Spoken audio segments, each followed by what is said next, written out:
মানুষের এই শক্তি কিন্তু জাগ্রত করা সম্ভব। কিভাবে? দিনে 3 বার আল্লাহ আল্লাহ জিকির করে। কঠিন সহজ ব্যাপার, দিনে 3 বার, মাত্র অনলি 3 বার 1 ঘন্টা আপনারা জপ করবেন, জিকির করবেন, আর ব্যাস, খেলা শেষ, কল্প লতিফা জাগ্রত হয়ে গেল। খুব সহজ, তাই না? এতটা সহজ নয় কল্প লতিফা জাগ্রত করার। তাহলে কত আমরা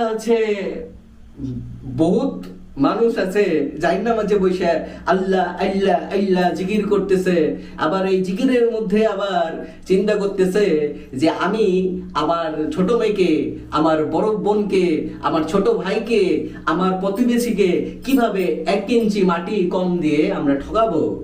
জব করতে করতেই আমরা এগুলো চিন্তা করতেছি। তাহলে এই জব করে লাভটা কি হইতো?